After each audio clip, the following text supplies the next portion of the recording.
The World's Most Beautiful Birds by Annie Buckley. As you adventure through the book with me, you will come across text that will be on the side and at the bottom of the page. I will only be reading you the main text that will be in white and black. Chapter 1: Bold and Beautiful. Just like people, birds come in many shapes and sizes, but unlike humans, birds can be as brightly colored as a rainbow, lime green and deep purple, brilliant yellow and fire engine red, sunny orange and deep sea blue. Some birds' feathers look like they've been dipped in paint. Parrots and toucans boast many beautiful colors. Flamingos' feathers are a lovely pink. Cardinals are bright red, and jays' feathers are royal blue.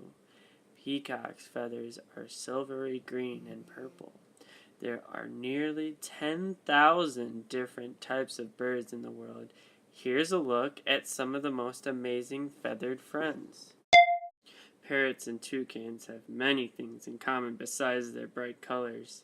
Both birds live in the rainforests of South America, Central America, and Africa, and they both have big beaks, especially toucans.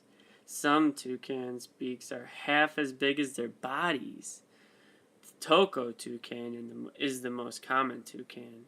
Tokos are black and white with red and orange beaks. Parrots' beaks aren't as big as toucans, but their voices are bigger. The word parrot also means imitate. It comes from the way the parrots mimic or copy voices. Our African gray parrots are especially good mimics. One African gray is famous for learning 600 words. When a peacock spreads its tail, its green, purple, blue, and gold feathers shimmer. The pattern of feathers looks like dozens of eyes. Like many kinds of birds, male peacocks have the most brilliant colors. Peacocks are a type of pheasant. Originally, they come from Asia, but peacocks have been kept as pets or in zoos all over the world, including the U.S. The most common peacock you might see is the India blue peacock. It has a brilliant blue body and a patch of feathers on its head. It also has a brilliant tail feathers. Green peacocks are less common. Hummingbirds have beautiful colors that change depending on the light. The feathers of many hummingbirds are red, green, or blue. Tiny ridges in the feathers reflect light. This makes the bird appear to many colors at once. Because of their special wing structure, some hummingbirds look shiny or iridescent. Hummingbirds are very small and fast. How small? Many kinds of hummingbirds are so small, one could fit easily in a child's hand. How fast? Its wings beat between 40 and 60 times per second. That would be about the same as a person taking 50 steps each second. The smallest bird in the world is the bee hummingbird. Even though it's small, it's one of the fastest birds in the world. Chapter 2: Pretty Songs. Not only do birds have colorful feathers, they also are able to sing more beautiful and different songs than any other animal. Birds sing to communicate with one another. They use different songs to attract mates, defend their homes, or to warn about danger. The best time to hear bird songs is at dawn. From South American rainforests to African savannas, from fields to farms, birds use their quiet time of day to sing their songs. To sing, birds have a special voice box.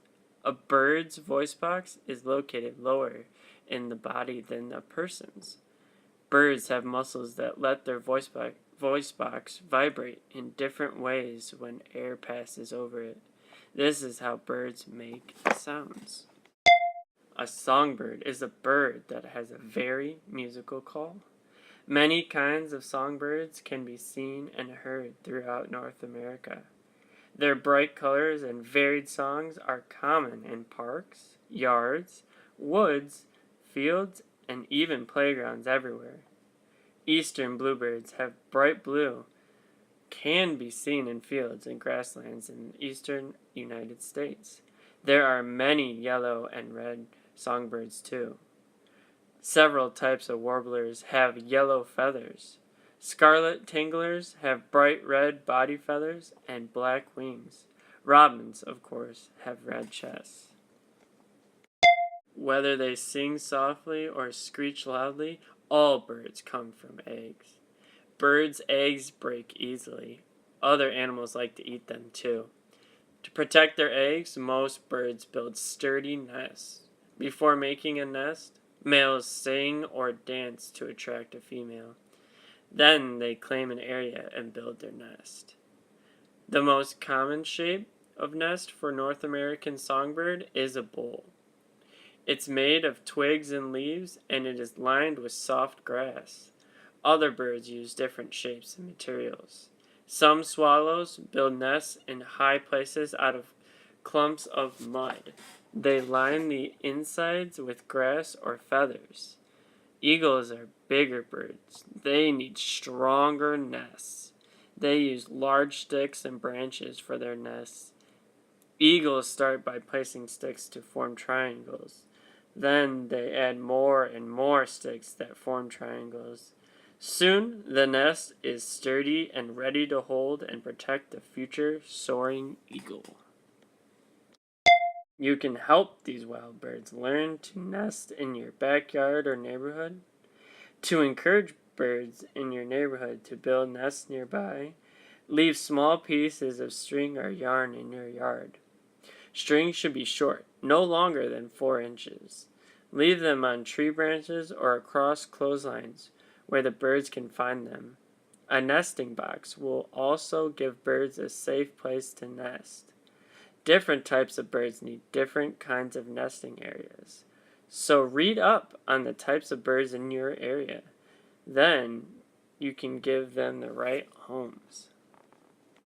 Songbirds live in many places, from wide prairies to thick forests, from darkened barns to bright yards. Some songbirds live in cities too. Orioles travel through Central Park in New York City in spring. Mute swans raise their chicks around the park's lake. Mockingbirds often live in city gardens and parks too. Cities can be dangerous for birds. However, we can help keep them safe by leaving nests alone. We should also be quiet around birds so we don't scare them away. Chapter 3: Powerful Splendor. Some birds are beautiful because of their flying, not their feathers. Birds of prey, also called raptors, get their name because they hunt other animals for food. Eagles, owls, and hawks are all birds of prey. There are about 500 different kinds of raptors. Tiny elf owls are only 5 inches high. Ospreys, who live near water to hunt for fish, have wings that stretch up to 6 feet across. Even bigger than that, huge Aden condors have wings that spread over 10 feet. Since raptors are hunters, they need to be able to chase after their food. A raptor's wings must help the bird dive, float, swoop, and change directions quickly. Forest raptors have shorter wings for steering through branches. Field raptors have broad wings that help them float while they search for food. Once a raptor spots its victim, it swoops down and catches it with its powerful feet. Super sharp claws called talons grip the meal so it doesn't get away. Then it's dinner time. The raptor flies to a safe spot. It uses its sharp, hooked beak to tear it into its meaty meal. It eats the meal itself or brings pieces of meat to its young. Soon the babies will have to learn to hunt for themselves. In order to find their meals from high in the sky, most birds of prey have excellent vision. Owls are active at night and can see in the darkness. A special part of owl's face is able to detect sounds. This way, the owl can hear an animal, even if it can't see it clearly. Have you heard the saying eagle-eyed?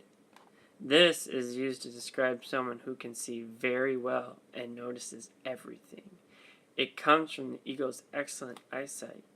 Eagles can spot fish underwater from high above the water. From the treetops, they can see a tiny rabbit hopping across a field. No matter how beautiful a bird is, it can be threatened by human-made problems. Some birds are endangered and need extra protection. The California condor, for example, is critically endangered.